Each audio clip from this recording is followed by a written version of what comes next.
بسم اللہ الرحمن الرحیم۔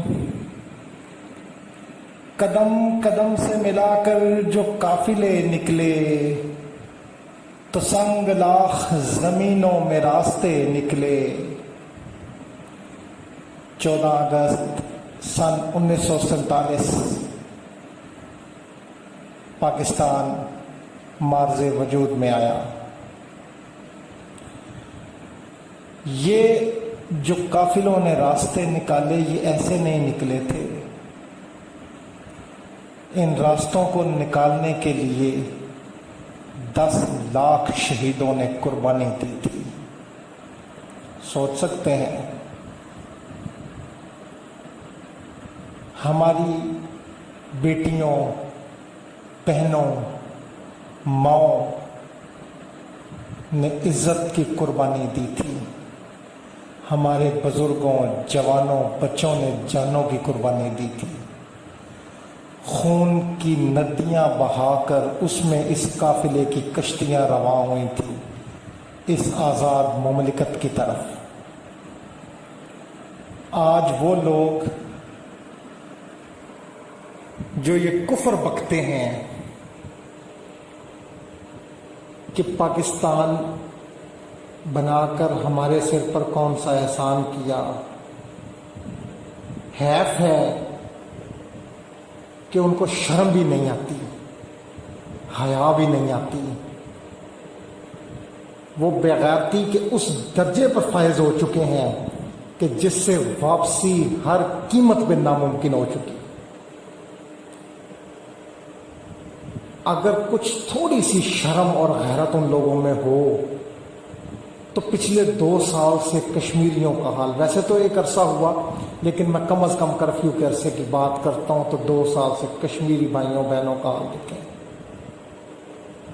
چیچنیا کے مسلمانوں کی حالت زار اٹھا کر دیکھیں، فلسطینیوں کی حالت زار اٹھا کر دیکھیں۔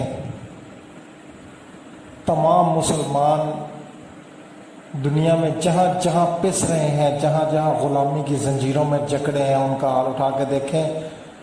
اگر آپ کے اندر سوچنے کی صلاحیت اور طاقت ہو تو بات یہ ہے کہ یہ آزادی ایسے نہیں ملی تھی، اور اس لیے نہیں ملی تھی کہ آج انڈین دھنوں کے اوپر جھوم جھوم کے ہندوؤں اور سکھوں کو اپنا بھائی بہن بنا لیں۔ میری بات نہ مانیں، تاریخ اٹھا کر دیکھ لیں۔ اگر سوچنے اور سمجھنے کی صلاحیت رکھتے ہیں تو شرط جذبہ ہے، سوچنے اور سمجھنے کی صلاحیت ہے۔ تاریخ اٹھا کر دیکھ لیں، آپ کو تاریخ بتائے گی کہ اس قوم نے، ہندوؤں نے اور سکھوں نے ہمارے ساتھ کیا کیا تھا۔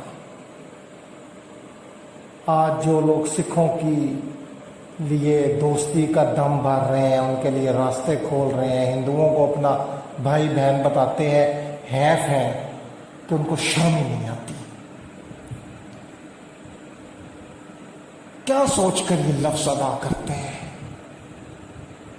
لیکن شاید وہ سچے ہیں کیونکہ وہ اس وطن کا حصہ ہی نہیں،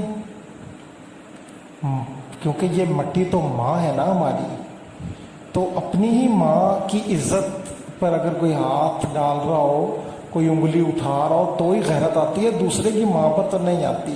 تو ظاہری بات ہے، یہ دھرتی جن کی ماں ہی نہیں ہے، ان کو کیا غیرت آئے گی، کیا شرم آئے گی، کیا حیا آئے گی؟ ان کے اوپر لفظ بولنا ہی جو ہے وہ الفاظ کا ضیاع کرنا ہے، وقت کا ضیاع ہے ایسے لوگوں کے اوپر بولنا، کیونکہ ان کا تو ہے ہی کچھ نہیں۔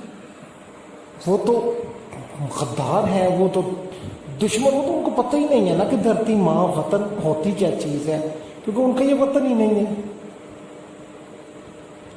تو بہرحال یقین کریں کہ معصوم بچے، اب آپ کے 2-3 سال کے بچے کی طرف ایسے گور کے دیکھ لیں تو دل کرتا ہے اس کی آنکھیں نکال دیں۔ سوچ سکتے ہیں کہ 2-2 سال کے، 3-3 سال کے بچوں کو تلواروں، نیزوں اور پرچیوں کے اوپر اچھالا گیا تھا۔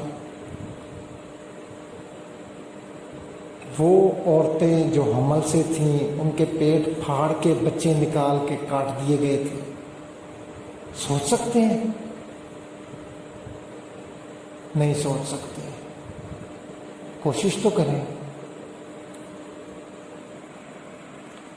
جو دیکھتا ہوں وہی بولنے کا عادی ہوں، میں اپنے شہر کا سب سے بڑا فسادی ہوں.